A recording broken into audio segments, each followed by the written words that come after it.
guys, kamu enjoy menikmati hari ini? Senang banget ya? Bukan karena kita mau barbecue di sini.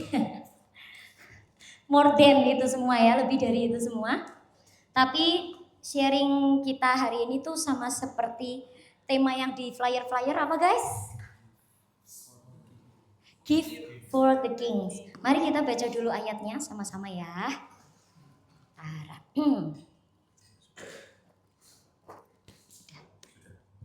Oke, kita buka ayatnya di Matius 2 ayat yang ke-11. Matius 2 ayat yang ke-11. Sudah? Kalau sudah katakan yes. Oke, kita baca sama-sama ya. 1, 2, 3. Maka masuklah mereka ke dalam rumah itu dan melihat anak itu bersama Maria ibunya, lalu sujud menyembah dia. Mereka pun membuka tempat harta bendanya dan mempersembahkan persembahan kepadanya, yaitu emas, kemenyan, dan mur. Oke, dan saya akan sharing di hadiah yang pertama yang diberikan orang Majus, yaitu emas. Nanti kemenyan dan mur, ada yang lain akan sharing, tapi saya sharing tentang emas. Kenapa sih raja-raja ini, orang Majus ini, dia kasih emas salah satunya sebagai hadiah buat Tuhan Yesus, padahal Tuhan Yesus tuh masih bayi. Betul ya? Ngasih hadiah emas buat bayi, ya nggak bisa dipakai langsung sih. Tapi kalau kalian mau tahu, setelah itu Tuhan Yesus dikejar sama Herodes dan dia harus lari ke Mesir. Makanya dikasih hadiah emas, supaya emas itu entah mungkin dijual, dipakai buat barter, supaya Tuhan Yesus dari Bethlehem bisa sampai Mesir dengan selamat. Dahsyat ya, Bapa di surga ya, dia udah tahu kalau anaknya mau lahir ke dunia bakalan mati nih. Begitu jebrol jadi bayi aja yang sudah mau bunuh dia seorang raja. Dan yang jadi tumbangnya dia ribuan banyak bayi laki-laki di Bethlehem. Kejam sekali ya Herodes ya. Tapi Tuhan Bapamu di surga punya 1001 cara untuk menolongmu, meluputkan kau bahkan dari kematian. Sama seperti yang Bapa di surga lakukan buat Tuhan Yesus. Dia tahu anaknya bayi ini, dia masih belum bisa ngapa-ngapain mungkin. Sama seperti engkau dan aku waktu bayi, nangis. Tapi Bapaknya di surga kirim raja. Gembala gak punya duit guys. Dia cuma bawa domba. Tapi dia kirim 3 orang raja. Orang Majus dari timur, jalan jauh. Dan kau tahu, salah satunya dia kasih emas. Emas ini logam mulia termahal. Sebelum saya kesini, saya cek harga 1 gram emas di bulan Desember ini berkisar antara 1.575.000 sampai 1.680.000 1 gram. 1 gram itu kecil sekali. Sedangkan harga perhiasan perak per gram itu 15.300. Itu perak murni ya, 99,99% sampai 19.000. Jaraknya jauh ya. Dan waktu saya merenungkan tentang emas ini, Tuhan itu bicara kuat di hati saya. Sangat kuat sekali. Saya bawa barangnya. Waktu yang lalu, kenapa orang Majus ini kasih emas? Emas itu apa fungsinya? Ya bisa buat trading ya, bisa buat dijual, bisa itu semuanya lah. Tapi saya baru ngerti kenapa emas itu begitu berharga.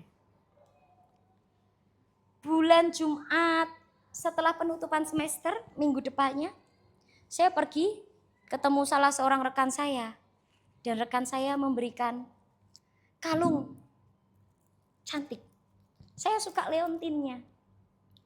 Leontinnya ini buah ceri. Kata beliau, ini arti profetiknya keajaiban. Beliau kasih ini ke saya waktu beliau sedang pergi. Dan Tuhan bilang kepada teman saya ini, tolong beliin itu buat Ibu Meli. Hidupnya kan penuh dengan keajaiban. Wah aku senang banget. Wah aku aminkan dengan segenap hati. Nah, dasar saya ini orangnya kalau dikasih saya suka pakai. Saya pakai aja. Saya pakai kebetulan kalung saya yang satu leontinya lepas. Jadi lagi saya betulin di Magelang. Saya pakai mulai saya pulang hari Jumat. Baru sampai hari Minggu. belum ada 1 minggu ya. Sampai hari Rabu besoknya. Belum ada 1 minggu, saya ngaca di kaca, mau bedaan, cewek-cewek cantik seperti biasa, ya kan? Kita mau pergi, lihat dulu rapi atau enggak. Saya kaget. Kenapa? Karena kalungnya berubah jadi hitam. Iya, betul ya? Jadi hitam ya. Jadi hitam. Saya pakai baru dari hari Jumat sampai hari Rabu, belum ada seminggu. Berarti itu Jumat, Sabtu, Minggu, Senin, Selasa, Rabu, 6 hari. Hampir 1 minggu. Tapi kamu tahu, cincin saya ini usianya sudah 22 tahun, melebihi dari pernikahan saya dan suami saya. Ini cincin diberikan setelah saya lulus SMA, karena saya nggak bisa langsung lanjut kuliah. Ada masalah di keluarga saya, tapi sekali lagi itu ujian dan pembentukan Tuhan buat saya. Jadi saya pas sekali waktu Tuhan, selesai saya SMA, pas di gereja saya buka training orientasi pelayanan. Itu seperti sekolah pelayanan. Dan saya ikut itu 1 bulan. Jadi saya baru lanjut kuliah 2003. Cincin ini saya terima sebagai ucapan terima kasih di pertengahan tahun 2003, sebelum saya say goodbye sama Pak Pendetanya. Setelah itu saya masuk sekolah teologi. Saya memang gak pernah mau dikasih ucapan terima kasih PK tiap bulan. Enggak, saya gak mau. Ternyata PK tiap bulan dikumpulin sama Bapak Pendetanya, sama Ibu Pendetanya untuk dibeliin cincin emas buat saya. Dan ini usianya sudah 22 tahun. Tapi warnanya berubah jadi hitam aja enggak, cuman bengkok. Kenapa? Mamimu overaktif sekali ya orangnya ya. Meloncat-loncat ke sana sini kayak kelinci gitu ya. Kalau nggak ditangkap Tuhan udah larinya kemana gitu, nggak ngerti. Kecantol sama pintu. Jadi krek kayak gini ya. Tapi hitam aja enggak. Lihat nak, hitam enggak? Berubah warna enggak? 22 tahun. Dan ini 6 hari. Saya bukan berarti, sahabat saya ini ngasih murahan. Enggak, saya senang, saya terima hal profetiknya untuk saya. Tapi ketika saya merenungkan kata emas ini yang dipersembahkan oleh orang Majus. Karena orang Majus mau memberi yang terbaik buat Tuhan. Emas itu dia tidak akan pernah pudar. Kok ngerti sih kenapa dia berubah jadi hitam? Karena keringat. Betul? Keringat saya mungkin membuat ini jadi hitam. Sabun waktu mandi, saya mandi, dia kena sabun, buat dia jadi hitam. Tapi kalau engkau emas murni, mau kena sabun, mau kena keringat, mau kau nyangkul-nyangkul di pertanian, dia akan tetap berkilau karena dia emas. Oleh karena itu banyak sekali hidup kita diumpamakan seperti emas. Iman kita, pengiringan kita dengan Tuhan diumpamakan seperti emas. Mari kita buka ayatnya. Amsal 25 ayat 4. Amsal 25 ayat 4.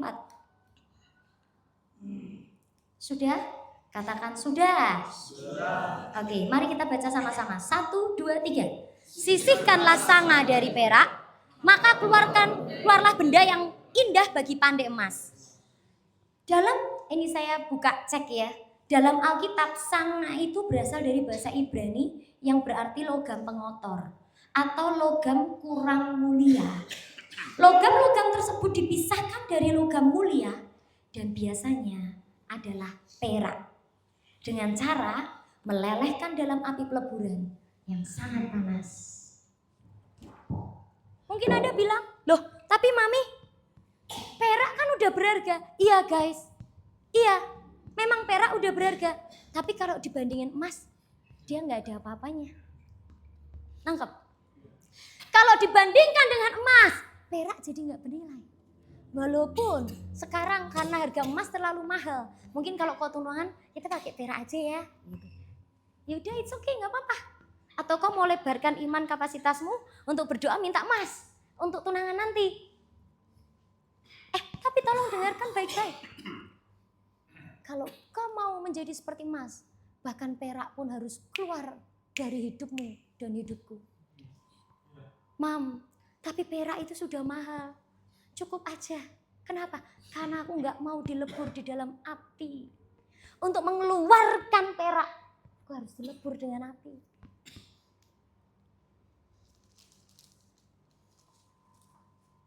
Setiap orang kalau dilebur dengan api, saya nggak bicara tentang realita fisik ya. Tapi bicara dengan pergumulan, pencobaan, tantangan, persoalan hidup. Pasti kita akan teriak.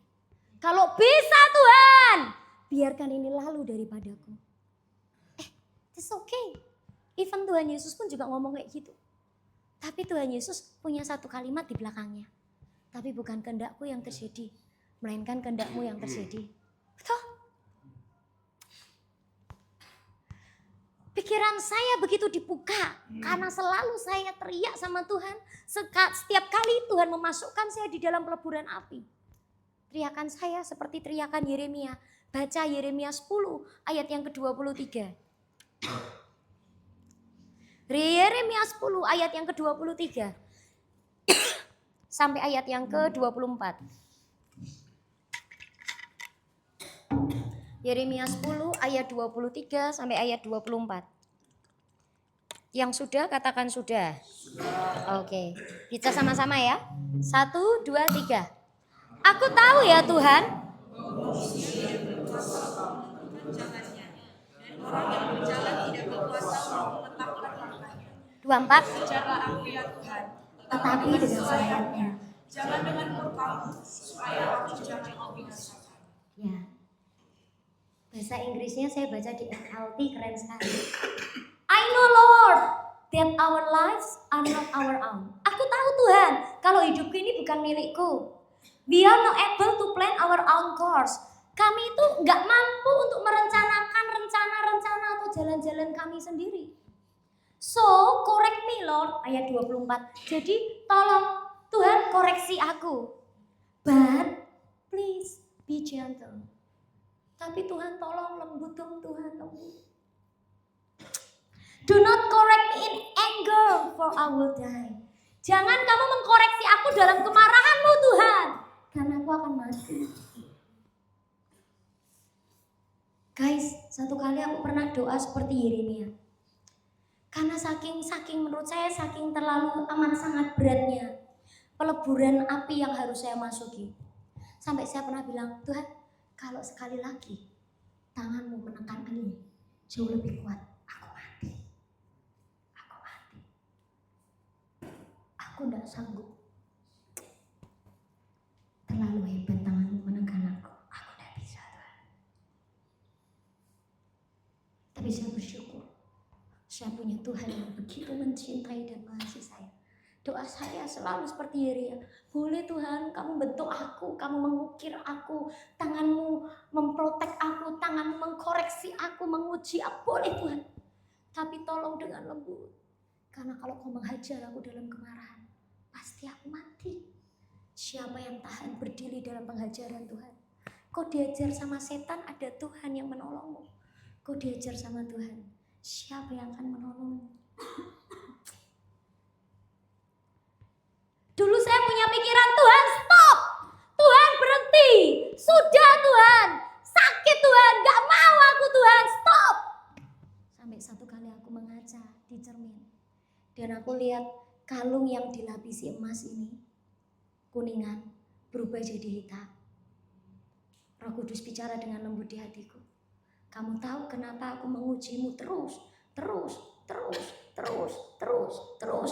tidak pernah habis di hidupmu. Karena kau emas. Memang ada pilihan sih. Buka sama-sama. Ada pilihan kok.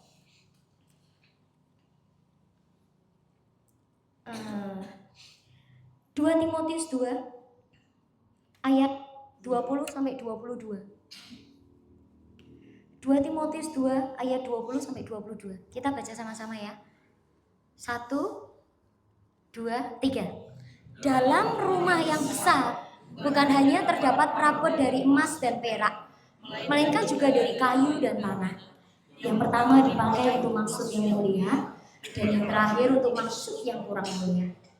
Jika seorang menyatukan dirinya dari hal-hal yang jahat, ia akan menjadi perabot rumah untuk maksud yang mulia, yang dikuduskan, dipandang layak untuk dipakai tuannya, dan disediakan untuk setiap pekerjaan yang mulia.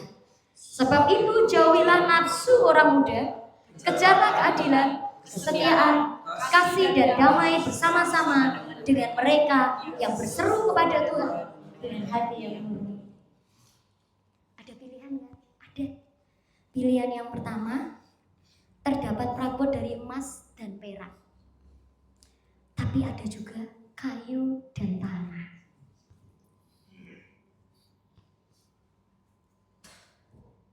Kayu dan tanah dibandingkan dengan emas jauh nilainya. Berguna nggak? Berguna. Nanti kita mau bakar-bakar. Tadi Pak Timo lihat di depan mobil mau masuk. Saya lihat Pak Trio udah buat bangku yang baru. Kasih tepuk tangan buat Pak Trio dong. Thank you ya Pak. Pak Timo bilang kemarin Pak Trio potong-potong kayu gitu ya, lalu buat bangku. Kayu pun bisa berguna guys. Nanti kau akan duduk di atas bangku itu dari kayu ya Pak atasnya, betul ya? Arang yang kita pakai untuk bakar barbeque, kalau nggak ada arang agak susah kita. Wong kita mau barbeque kok tema ini, betul nggak? Tapi kamu beli arang, satu plastik besar harganya 20.000. Waktu itu saya beli, kalau belum naik ya. Tapi udah dapat satu kresek hitam gede. Itu sudah, mungkin kalau kita perlu untuk bakar-bakar 5 lah ya. Karena banyak yang akan kita bakar. Ya segitu aja tapi habis dibakar habis gak? Habis. Kayu kalau nanti kita duduki usianya paling lama berapa ya Pak bangku itu Pak? 10 tahun. Ya anggap saja lah ya. Tapi pasti ada masa usangnya. Ada masa limited editionnya. Waktunya selesai. Karena apa? Dia rapuk lama-lama. Belum kalah dimakan sama apa namanya? Rayap. Dengarkan baik-baik. Tapi emas, dia 22 tahun. Ya begini-begini aja. Berubah warnanya aja enggak. Dan emas ini harus dibuktikan. Kalau kau lihat dari jauh, apalagi yang pakai mami, ini pasti emas nih. Karena mami yang pakai dari Birmingham, masuk pakai imitasi. Guys, ternyata setelah aku pakai 6 hari, ini enggak dari emas. Baru ketahuan waktu dipakai. Kena keringat, kena sabun, warnanya berubah. Enggak tahan uji. Tapi ayat yang barusan kita baca, engkau dan aku adalah emas. Oleh karena itu kalau kau tanya, Tuhan kenapa aku diuji lagi? Barusan selesai, barusan bernafas. Dapat ujian yang baru lagi. Tuhan aku capek, kapan selesai? Maka ayat firman ini buat engkau dan aku. Nah, karena engkau emas. Engkau emas. Dan Tuhan mau pakai hidupmu long lasting. Untuk selama-lamanya. Bukan untuk sekedar setahun, 2 tahun kau dipakai Tuhan. Tuhan akan memakai hidupmu sampai kedatangannya yang kedua kali. Kalau nggak lewati ujian, kalau nggak lewati tantangan, kalau nggak lewati persoalan hidup, kamu nggak akan tahu pertama kualitasmu.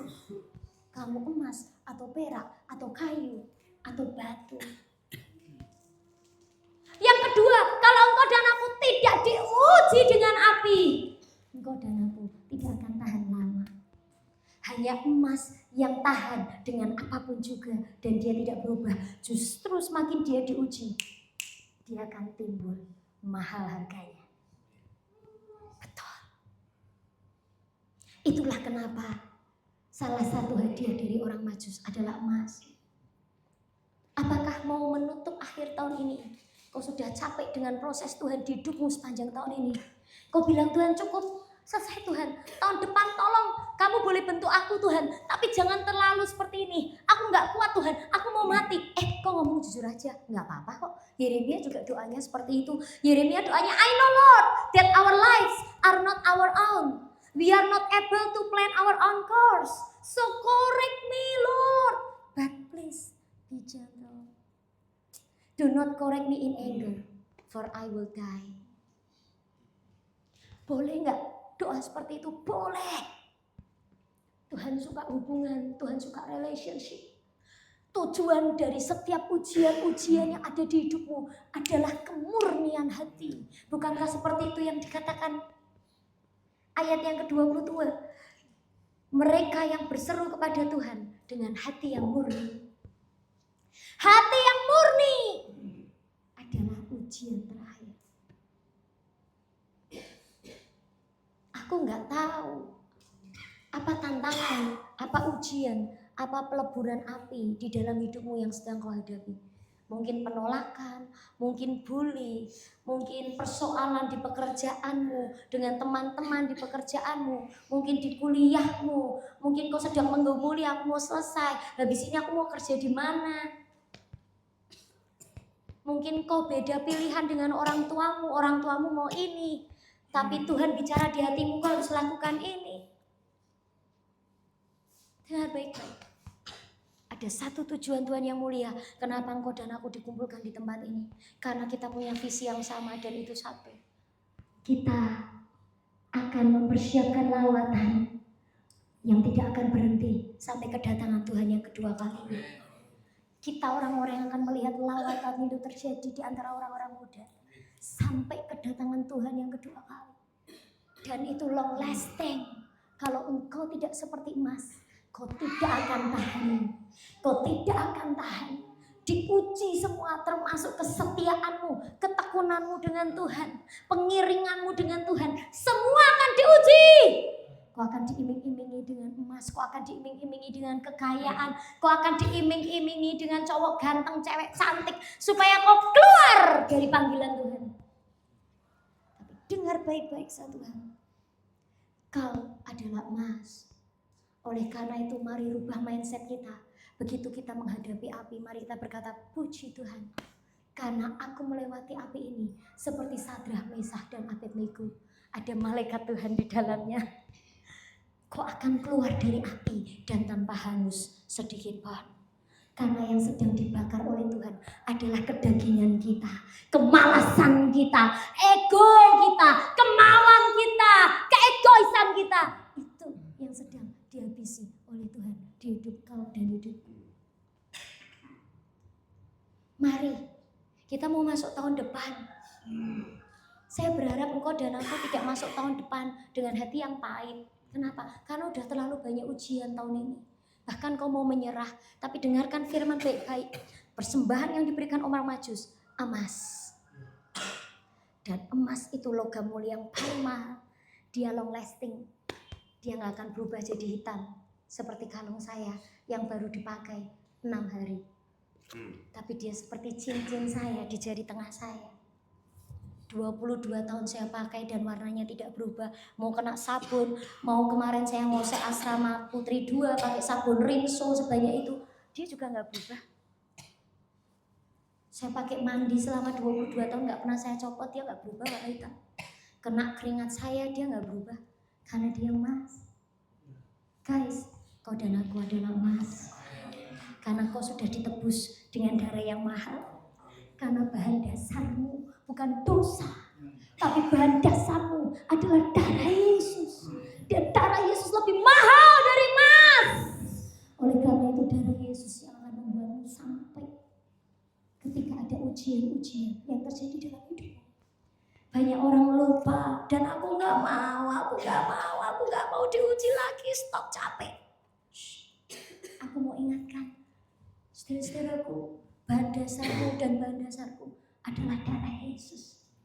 Darah Tuhan Yesus Kristus. Yang Petrus bilang harganya lebih mahal. Gak bisa dibandingkan dengan emas dan perak. Mari, tidak mustahil. Tidak mustahil kau bisa melewati peleburan api. Tidak mustahil. Karena bahan dasarmu adalah darah Yesus.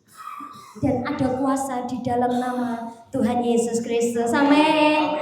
Bahkan gunung-gunung yang tinggi akan dipindahkan. Amin. Bahkan dia bisa menenangkan badai yang bergejolak hidup. Bahkan dia bisa tidur di tengah badai. Ingat ya ceritanya? Tuhan Yesus tidur di tengah badai. Malah seperti di ayun-ayun. Semakin ngantuk. Ada badai apa di dalam hidupmu saat ini? Undang Tuhan dalam hidupmu. Dan badai itu akan diteduhkannya. Amin. Setuju dengan aku guys? Katakan kanan kirimu, kamu adalah emas. Pasti bisa melewati peleburan api. Karena bahan dasarmu adalah darah Yesus. Dan di dalam nama Tuhan Yesus, segala kuasa apapun tunduk di bawah kaki Yesus. Dan di bawah kaki kita. Amin. Amin. Puji Tuhan. Firman Tuhan selanjutnya saya serahkan Kak Debbie. Ya. Untuk hal ini sebenarnya ada hal yang kalau saya bisa bicara sebenarnya tidak layak untuk disampaikan oleh orang yang munafik seperti kita. Kenapa? Karena ada banyak kebenaran yang kita tahu, namun dengan bersusah-susah kita menghidupinya. Kemenyan waktu saya merenungkan ini bukan sesuatu yang mudah untuk kita semua. Waktu dia bicara tentang bahwasannya harta benda yang mereka bawa. Harta benda mereka yang mereka bawa. Harta benda mereka, tempat. Waktu aku cari akar katanya dan aku belajar soal itu. Thesaurus, harta karun, gudang perbendaharaan. Kalau kamu bandingkan dengan Matius 12 ayat 35. Mari buka. Matius 12 ayat 35.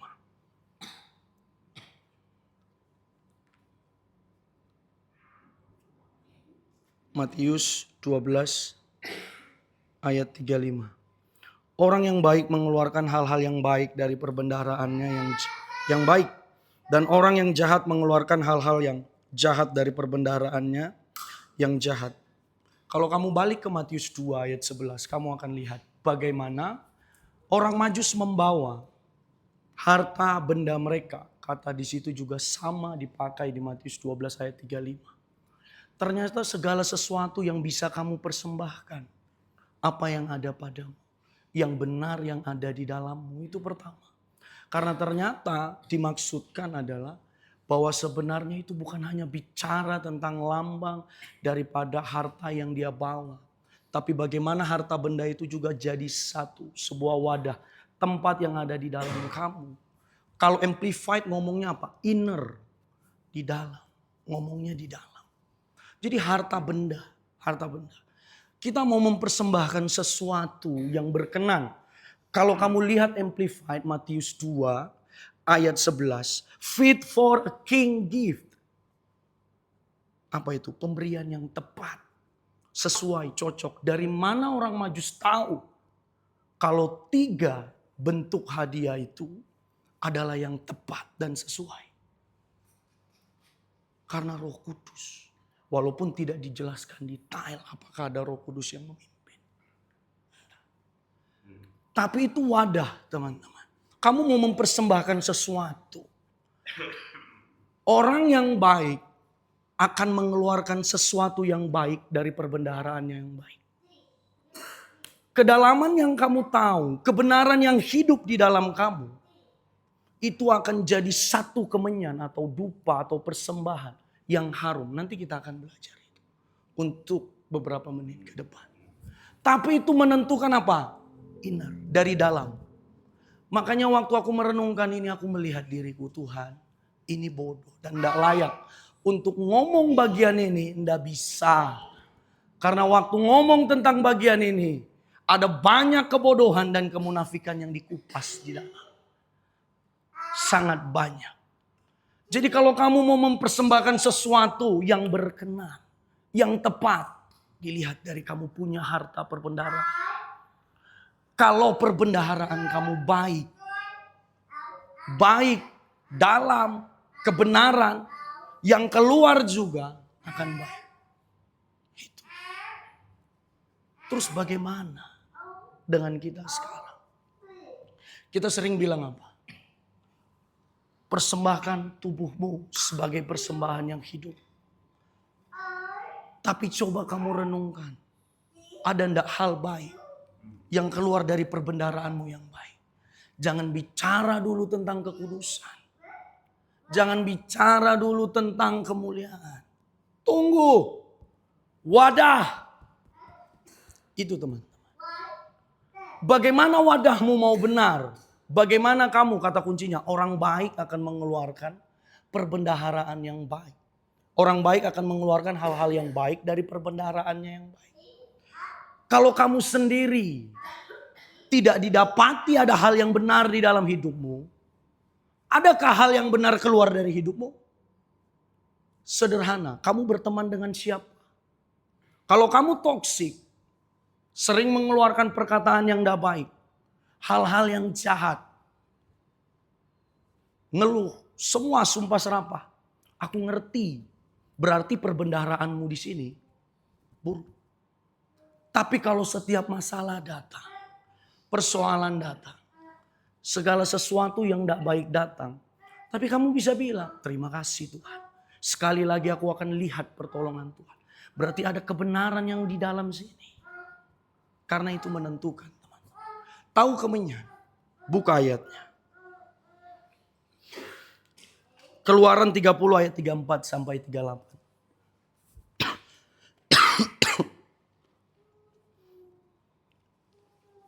Keluaran 30 ayat 34 sampai 38. Keluaran 30 ayat 34 sampai 38.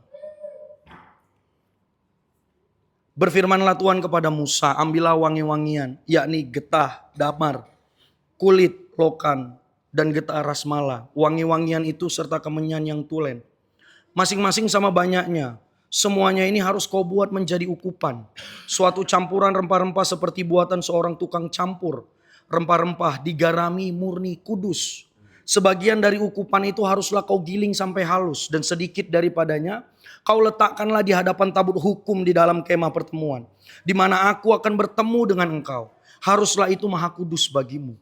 Dan tentang ukupan yang harus kau buat menurut campuran yang seperti itu juga. Janganlah kamu buat bagi kamu sendiri. Itulah bagian untuk Tuhan yang kudus bagimu. Orang yang akan membuat minyak yang semacam itu dengan maksud untuk menghirup baunya haruslah dilenyapkan dari antara bangsanya. Kamu bisa lihat apa itu kemenyan. Wangi-wangian. Kamu kalau manggil setan sederhana. Nggak usah pakai barang yang mahal. Nggak usah pakai barang yang mahal. Kamu tunggu aja dia di tempat kosong. Kamu tunggu aja dia di pinggir jalan. Bilang aja, datanglah, datang dia. Tapi kalau Tuhan, enggak. Akan ada perbedaan.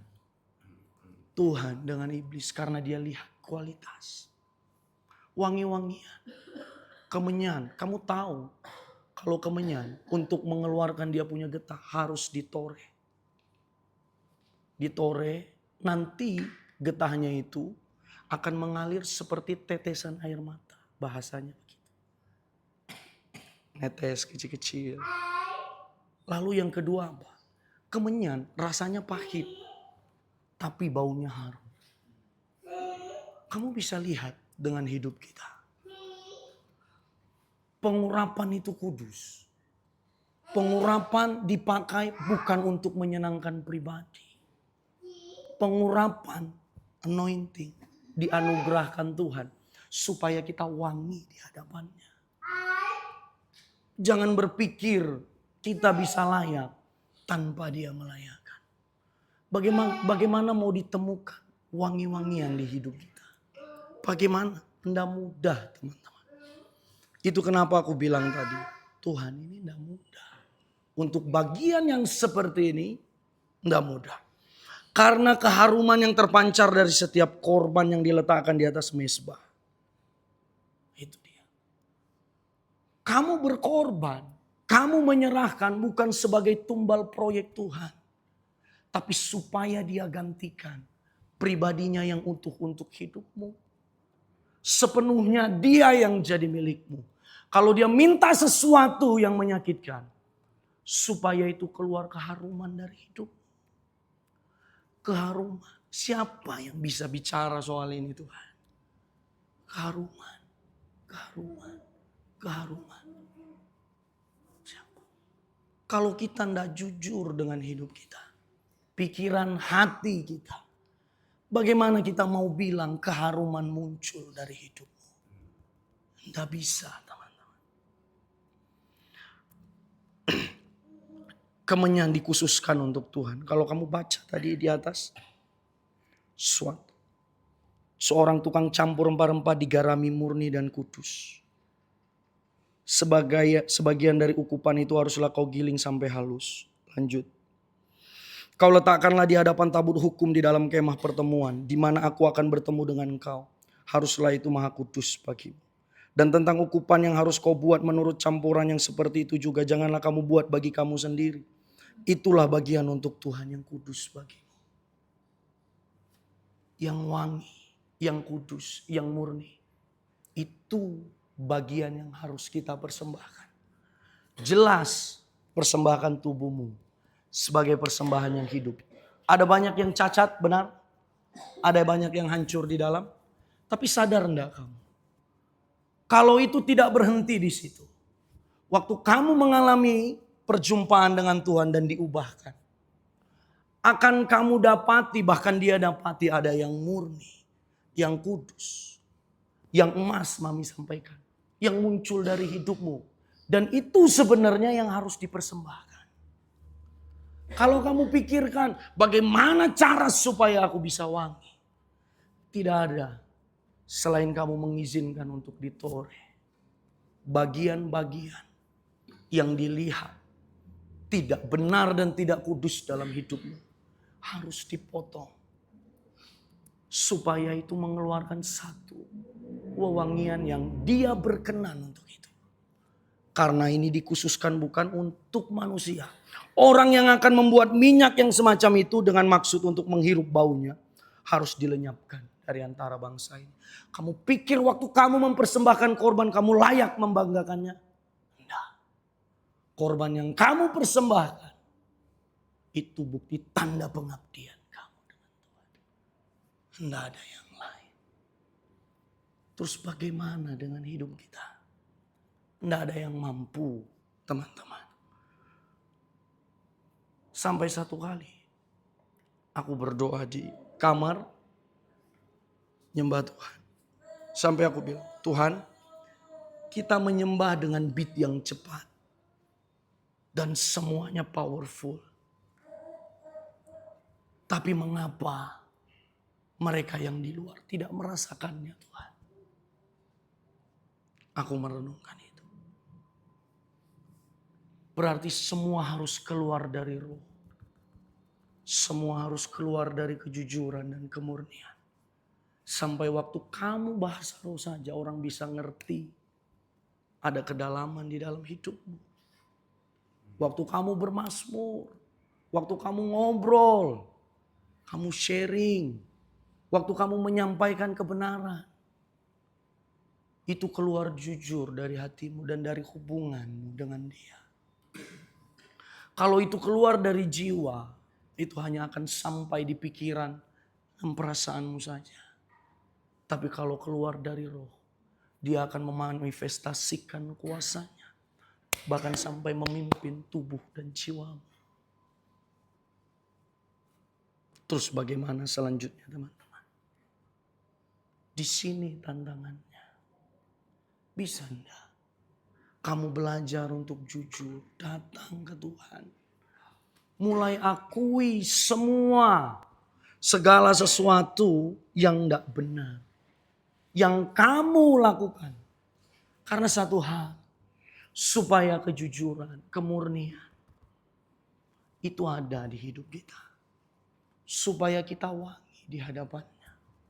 Kalau bahasa yang sering aku dengar apa? Kalau enggak dicium setiap hari sama Tuhan. Jadi apa kita ini?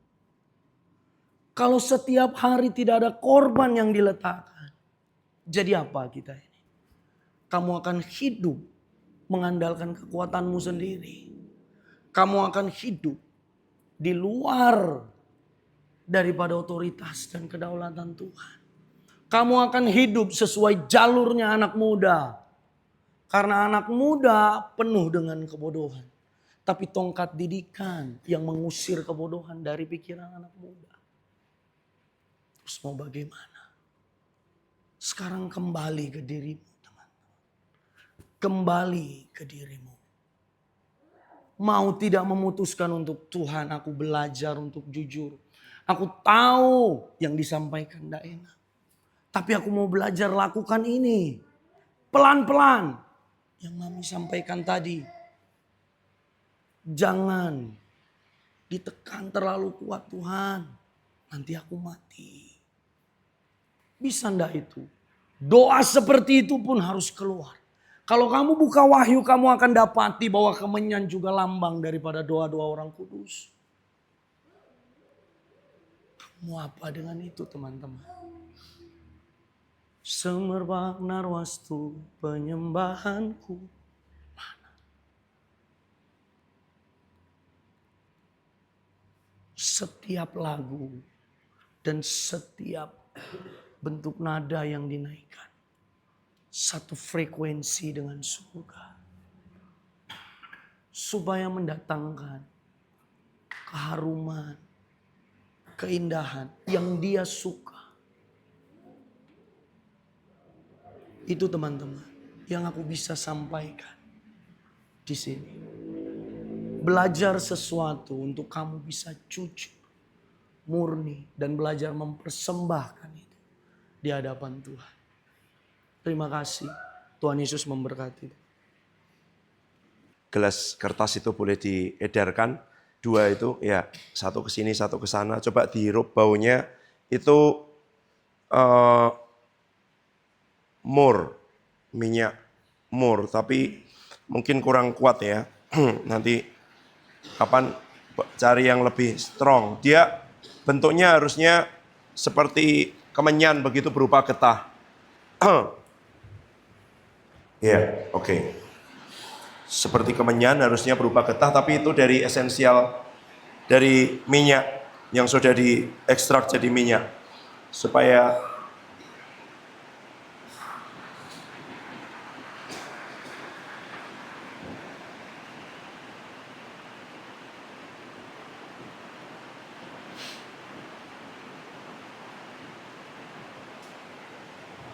oke, sambil menghirup bau itu, memang baunya sepertinya enak ya, wangi gitu ya.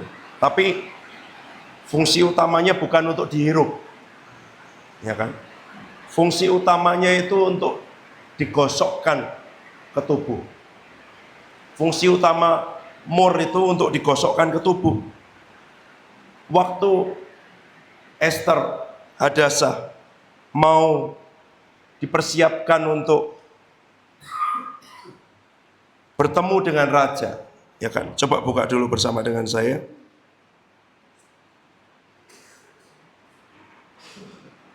Esther 2 ayat 12. Esther pasal yang kedua ayat yang ke-12.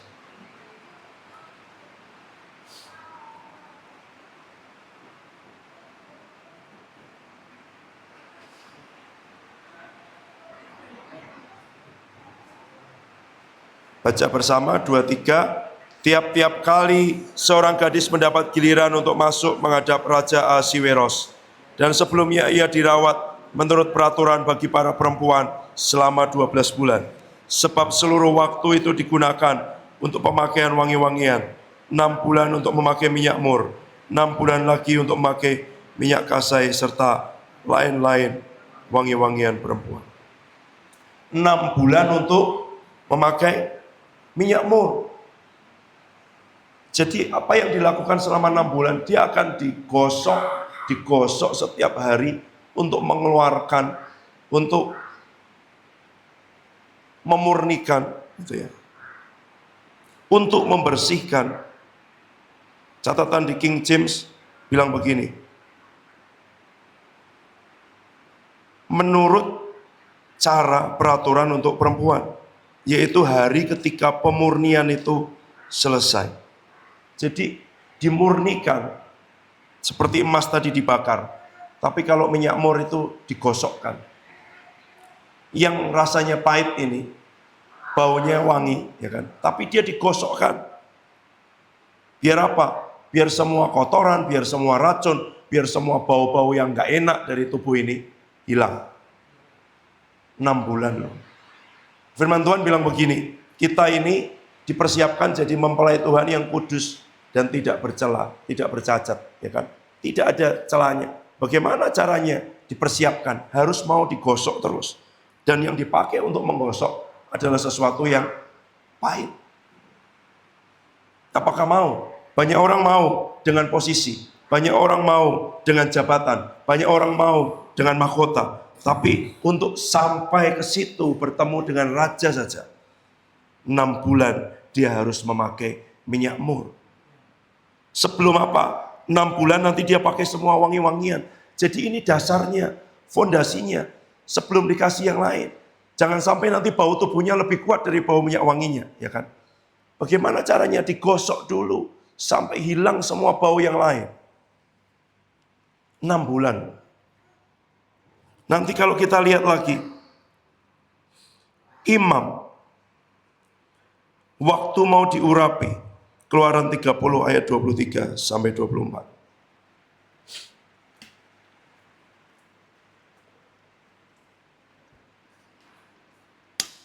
Keluaran 30 ayat 23 sampai 24.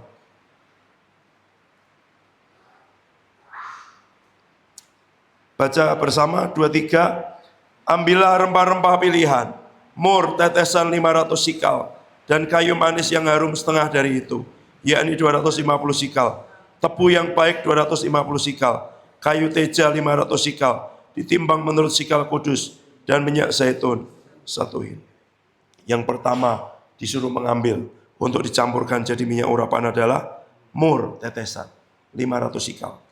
Semua yang lain itu kayu manis, semua yang lain yang baunya harum. Tapi sebelum semua yang harum itu dimasukkan, masukkan pertama yang rasanya pahit, yaitu minyak mur. Dan dia komposisinya jauh lebih banyak daripada yang lain. Seringkali kita mau pengurapan Tuhan kerja atas hidup kita. Roh Kudus bekerja atas hidup kita. Apakah kita mau ketika yang digosokkan ke hidup kita pertama bukan yang harum, tapi yang pahit. Karena itu membersihkan. Itu mengeluarkan kotoran, itu memurnikan, itu meletakkan dasar sehingga aroma-aroma yang lain ketika nanti digosokkan dalam tubuh kita, dia tetap berbau harum, tidak tercampur dengan bau keringat kita, tidak tercampur dengan bau daging kita. Saya nggak buka ayatnya, tapi imam di dalam perjanjian lama, waktu mereka mau melayani di mezbah, firman Tuhan bilang begini, jangan pakai baju yang bisa memunculkan keringat, pakai bahan yang kalau kamu pakai tidak memunculkan keringat. Artinya persembahan kita, pelayanan kita kepada Tuhan, kalau lahir dari daging, sama kayak yang Kak Debbie tadi bilang, dia akan berbau daging di hadapan Tuhan. Kalau lahir dari pikiran kita, lahir dari ide kita, lahir dari kreativitas kita, mungkin baik, dunia akan memuji itu.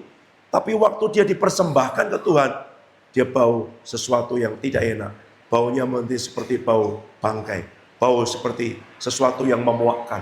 Bukan bau yang menyenangkan. Tapi mungkin manusia kagum dengan itu semua. Manusia mungkin kalau lihat itu senang. Tapi tidak dengan Tuhan. Karena dia ngerti, tidak bisa dibohongi. Firman Tuhan bilang begini, semua yang lahir dari daging adalah daging. Semua yang lahir dari roh adalah roh. Apa gunanya minyak mur? Mematikan semua bau daging dalam hidup kita. Kenapa begitu? Baca lagi bersama dengan saya.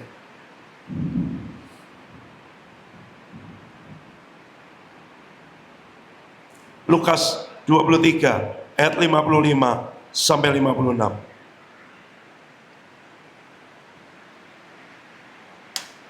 Lukas 23 55 sampai 56. Sudah? Baca bersama 2, 3.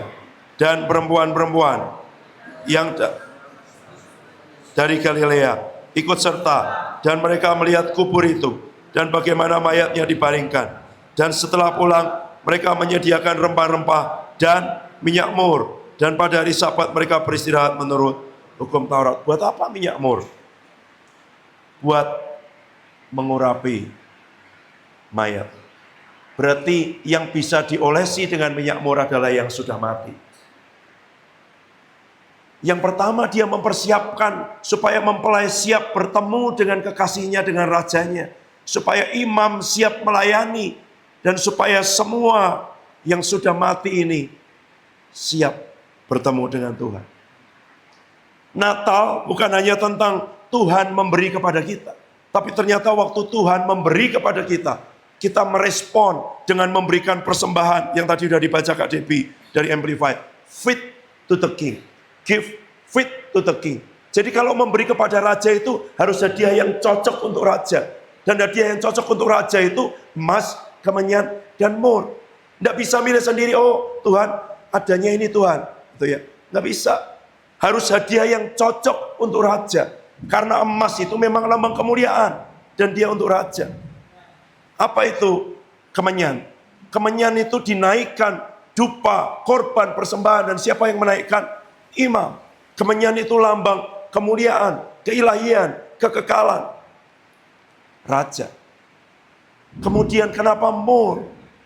Mur itu lambang manusia. Bisa mati. Daging. Karena itu harus digosok dengan minyak mur. Supaya yang baunya daging ini hilang. Waktu dipersembahkan di hadapan Tuhan. Dan itu persembahan yang cocok, yang tepat, yang pas buat raja. Nasi persembahan buat raja nggak bisa semaunya sendiri. Harus ikuti apa yang raja mau. Harus ikuti apa yang cocok, yang tepat untuk raja.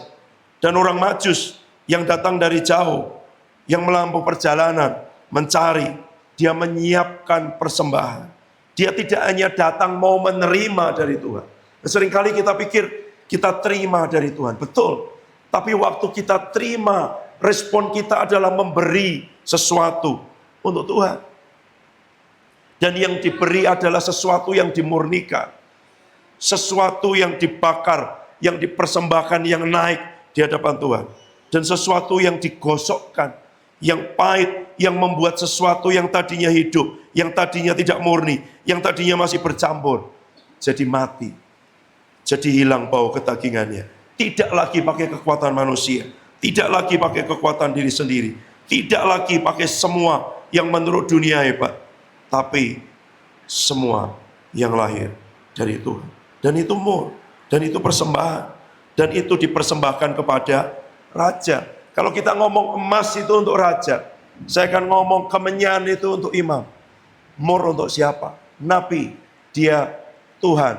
Raja, imam, dan nabi. Hanya 3 ini yang diurapi di perjanjian lama. Raja, imam, dan nabi. Orang datang kepada raja senang. Karena kalau dia dapat favornya raja, dapat kemurahannya raja, dia dapat semua. Ya kan? Dia dapat kemurahan hati raja, dia dapat semua. Imam. Kalau ada imam, dia akan diperantarai. Pergumulannya imam tidak datang membawa persoalannya sendiri di hadapan Tuhan. Tapi kalau dia datang membawa sesuatu buat imam, pergumulannya akan dihadapkan ke Tuhan. Imam akan menggumuli pergumulan orang itu. Tapi kalau kamu ketemu nabi, hal yang bahkan kamu sembunyikan akan dibongkar dari hidup. Maka sebabnya upah itu hanya upah nabi. Kalau ketemu raja orang senang, berharap dapat hadiah dari raja, berharap dapat kemurahan dari raja, berharap dapat favor of the king. Orang ketemu imam senang, ini dosaku, ini masalahku, ini pergumulanku, hadapkan ke Tuhan ya imam. Orang ketemu nabi, dia akan ditemplak, dia akan ditegur, dia akan dikoreksi. Apakah mau? Dan mur yang dipersembahkan adalah pengurapan ini. Kamu mau mempersembahkan sesuatu, izinkan Tuhan menegur, mengoreksi, memberesi, menggosok terus sampai semua yang bau daging mati di hadapan Tuhan. Sampai semua yang menurut manusia hebat, tapi ternyata di hadapan Tuhan semua yang dari daging adalah daging. Kata mur itu ada di kitab Wahyu, muncul dalam satu jemaat yang namanya jemaat di Smyrna. Kita baca ayat terakhir kita.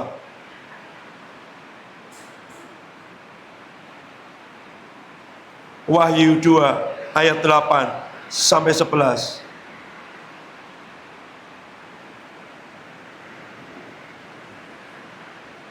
Wahyu 2 ayat 8 sampai 11.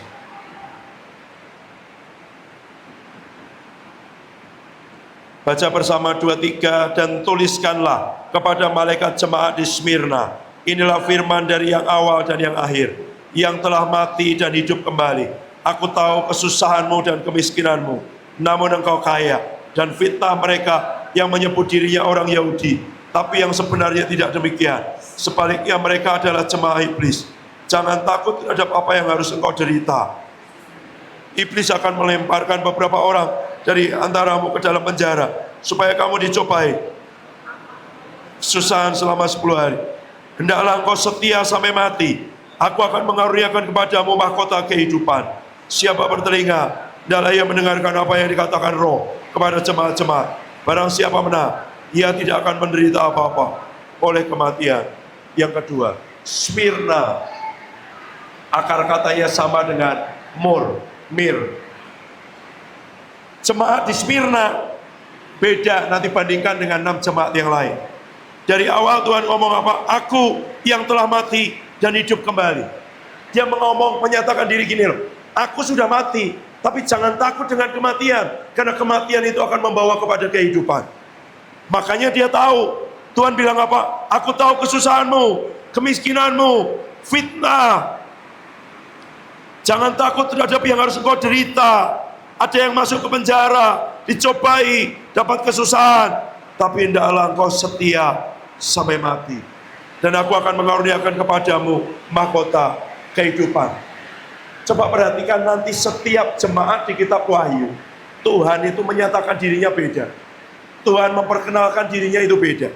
Dan kepada jemaat di Smyrna dia bilang, aku yang telah mati dan hidup kembali. Supaya kita, kalau Tuhan mau menggosok kita, supaya ada yang mati di hidup kita, Tuhan mau mengurapi kita dengan minyak mur, karena itu pengurapan untuk yang sudah mati. Jangan takut, karena yang mati akan hidup kembali. Tapi kalau kita mau coba hidup pakai kekuatan kita sendiri, hidup sendiri, kita akan mati sebenarnya. Tapi siapa yang mau mati, dia akan hidup kembali. Itu masalahnya. Tuhan tidak kepingin kita mati, Tuhan kepingin kita hidup kembali. Tuhan tidak kepingin kita digosok, enggak. Dia kepingin kita murni, gitu loh. Dia kepingin kita berbau harum. Dia kepingin ketika minyak-minyak yang lain digosokkan dalam tubuh kita, tidak bercampur dengan setiap bau yang keluar dari jiwa, dari kedagingan, dari inisiatif manusia kita. Itu aja.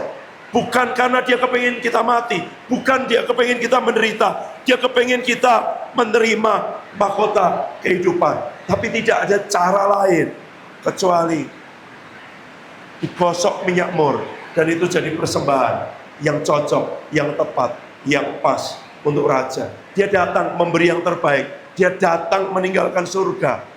Dia akan datang kembali, itu masalahnya. Banyak orang hanya merayakan Natal seakan-akan Yesus datang sebagai bayi yang lemah tidak berdaya di palungan. Dia akan datang kembali sebagai raja.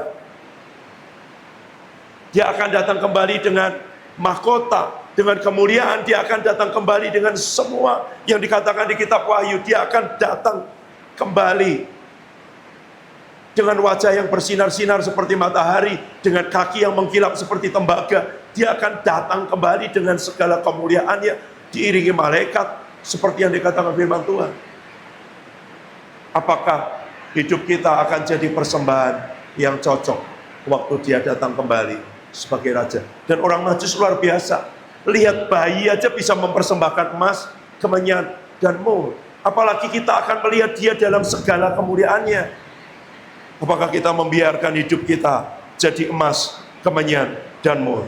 Terus dimurnikan, terus dibakar, supaya dia tidak berubah, supaya dia tetap harganya mahal. Bukan Tuhan mau mengeluarkan, membuang sesuatu dari hidup kita, bukan. Dia mau menaikkan harga kita. Waktu kita jadi emas murni, harganya semakin mahal. Itu yang dia mau. Apakah dia mau membakar kita, menoreh hidup kita? Bukan. Dia mau supaya kalau kita dibakar, baunya harum di hadapannya. Dan tidak lagi bau daging, karena kita rela digosok. Seperti seorang mempelai dipersiapkan ketemu rajanya. Seperti seorang imam diurapi untuk melayani di tempat Maha Kudus. Seperti Tuhan Yesus waktu dia melepaskan semuanya.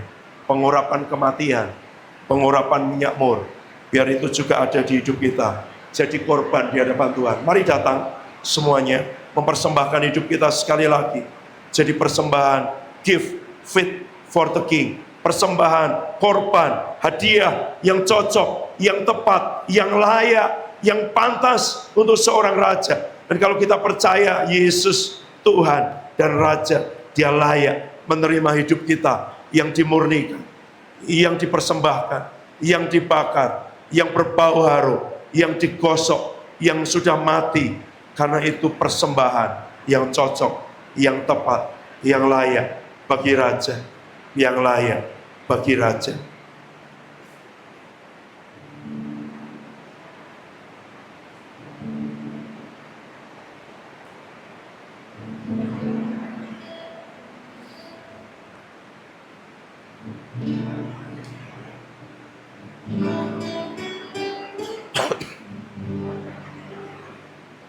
Tapi kalau kita ngerti bahwa yang datang buat kita adalah seorang raja, bahkan sang raja, raja di atas segala raja, dan Tuhan di atas segala Tuhan, maka kita akan berkata bahwa emas, kemenyan, dan mur sebenarnya juga tidak layak Tuhan di hadapanmu.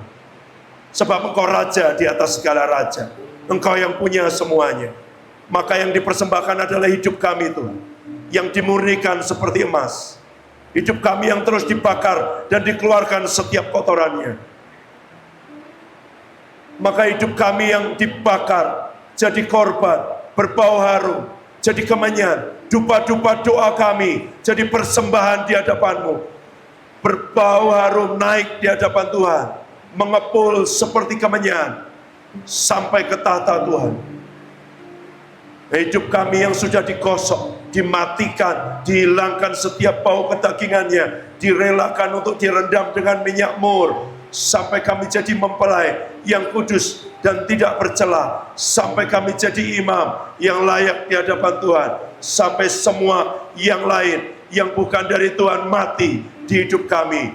Dan itu terlalu sedikit buat raja, buat raja, buat raja.